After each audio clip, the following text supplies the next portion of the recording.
Hello friends, most welcome आपका। आइए आज डिस्कस करें कि यूपी एपीओ के मेंस की परीक्षा की क्या स्ट्रेटेजी होनी चाहिए। आज का टॉपिक मेरा लॉ के ऊपर ही फोकस रहेगा, जीएस के ऊपर नहीं है आज का टॉपिक। तो आइए स्टार्ट करें आज की स्ट्रेटेजी क्या होनी चाहिए। याद रखें, सारथी अच्छा है और स्ट्रेटेजी अच्छी है तो जीत आपकी लगभग लगभग हो चुकी है। देखते हैं आज का क्या है। APO UP APO mains exam.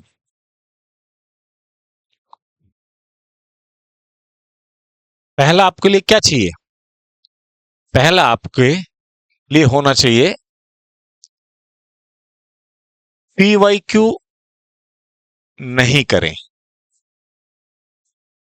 PYQ बिल्कुल ना करें। पीवाईक्यू क्यों नहीं करें? क्योंकि अब सभी ऑलमोस्ट जो भी क्रिमिनल लॉ हैं उनकी टर्मिनोलॉजी बदल चुकी है और नया सिलेबस आ चुका है। तो फिर पीवाईक्यू करने की कोई आवश्यकता नहीं है।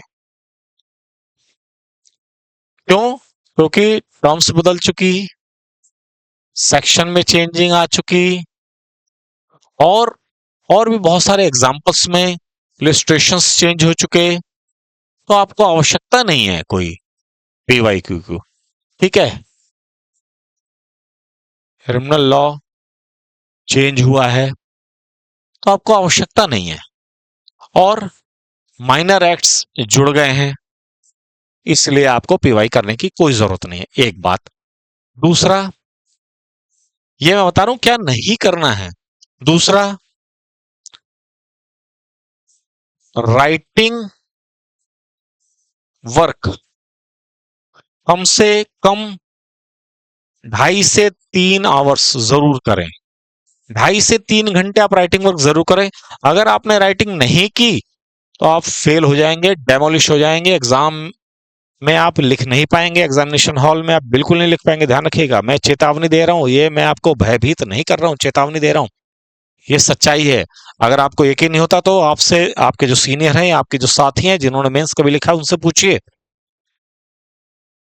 और आपको एग्जाम से पहले कम से कम 500 पेजेस लिखने ही हैं। लिखने ही हैं।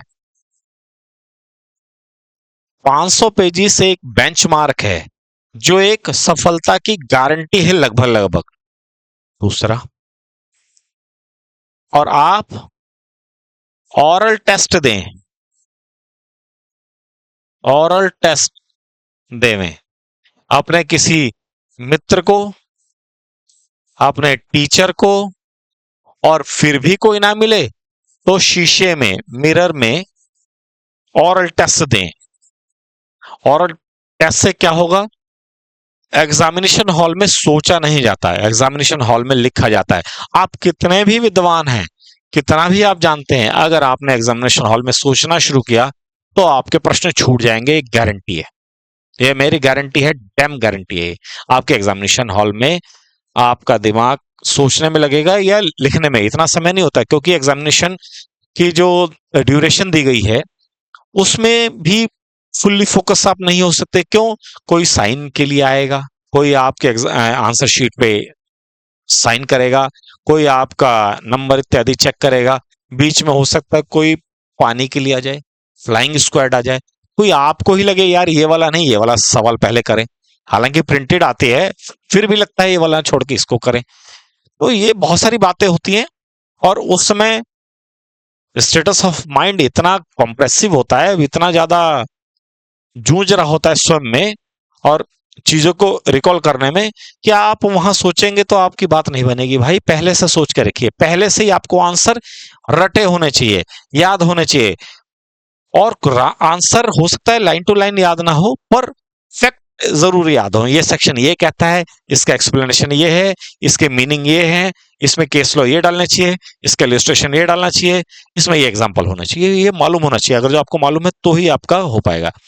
पीवाईक्यू नहीं करें और राइटिंग वर्क करें, ऑरल टेस्ट जरूर दें। और पांचवा जो चौथा जो है,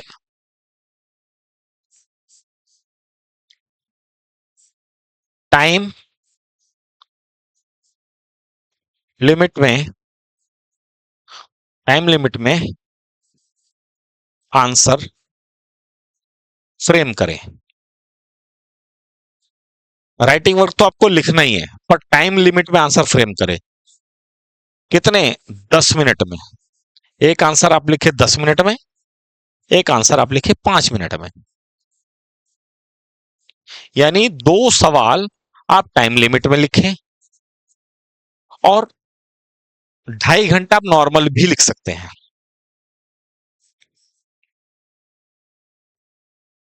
पांचवा बहुत इंपॉर्टेंट है, अपने लिखे हुए को किसी से जांच करवाएं। कॉपी को इवोल्यूट करवाएं। किसका इवोल्यूशन कराएं भाई? कॉपी को इवोल्यूट कराएं, चेक करवाएं अपने टीचर से, अपने सीनियर से। टीचर हो गया, सीनियर हो गया, इत्यादि से जरूर चेक कराएं। ये 5 टॉपिक ऐसे हैं जो आपकी सफलता की गारंटी है। पर यह भी ध्यान रखें कि क्या नहीं करना है, क्या नहीं करना है वो ध्यान रखें। पीवाईक्यू नहीं करने, राइटिंग वर्क जरूर करने हैं, ऑरल टेस्ट भी दे, टाइम लिमिट में 2 आंसर रोज लिखें, कॉपी का इवोल्यूशन या चेकिंग के लिए किसी सीनियर को दें, और इसका स्क्रीनशॉट लीजिए। पहले तो आप स्क्रीनशॉट ले लीजिए। और इंपॉर्टेंट और भी है कि क्या ना करें, मोटे मोटे नोट्स ना पढ़ें, नोट्स ज्यादा नहीं। नोट्स जो भी अवेलेबल नोट्स है, अवेलेबल जो भी नोट्स है उनका रिवीजन करें। मल्टीपल रिवीजन, मल्टीपल रिवीजन जितनी बार हो सके, ठीक है। अवेल नोट्स ज्यादा ना पढ़ें, बहुत ही एक्सप्लेनेटरी एक्सप्लेनेटरी जो बुक्स हैं जिनमें बहुत ज्यादा एक्सप्लेनेशन दिया हुआ है उसको ना करें, उसको बार बार उस पर ध्यान ना दें। लेटेस्ट केसेस पर हमारा फोकस रहता है, लेटेस्ट केस लॉ। केसेस को ज्यादा मत इस पर फोकस करें, बस ये देखें कि इसका जिस्ट क्या रहा, जिस्ट पर ध्यान दें। लेटेस्ट केसेस के ऊपर ना ध्यान दें कि इसका नाम ये है, इसमें ये न्यायमूर्ति थे, इसमें न्यायाधीश थे, इसकी कोई आवश्यकता नहीं है। जिस्ट को ध्यान रखें, और लेटेस्ट केस लॉ में भी जिस्ट ओनली क्रिमिनल लॉ पर ही ध्यान दें, और ऊपर नहीं। माइनर्स पर तो बिल्कुल ना ध्यान दें। माइनर्स की एक ही स्ट्रेटेजी है कि छोटे छोटे पार्ट्स में माइनर एक्ट को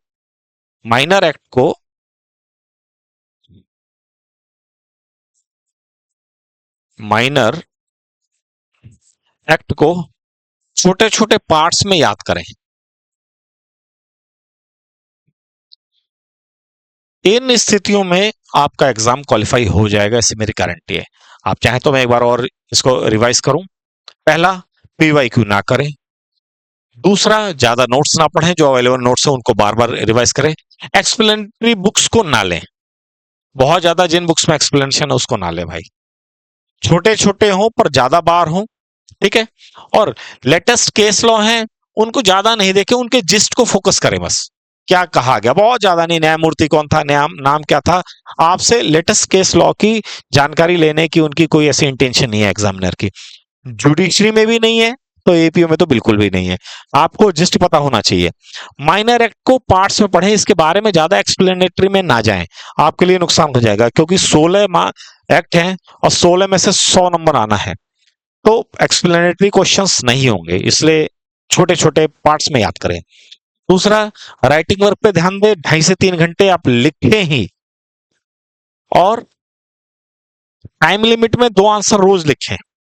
एक 10 मिनट का हो, एक 5 मिनट का हो, 2 जरूर लिखें। ऑरल टेस्ट अपने मित्र को, टीचर को या शीशे में देख के जरूर दें, क्योंकि आपको पहली जिम्मेदारी आपको याद रखने की है, आंसर तो सेकंड स्टेज पर है। और तीसरा, कॉपी के इवोल्यूशन के लिए अपने सीनियर को, टीचर को, इन सबको दिखाएं, बहुत जरूरी है।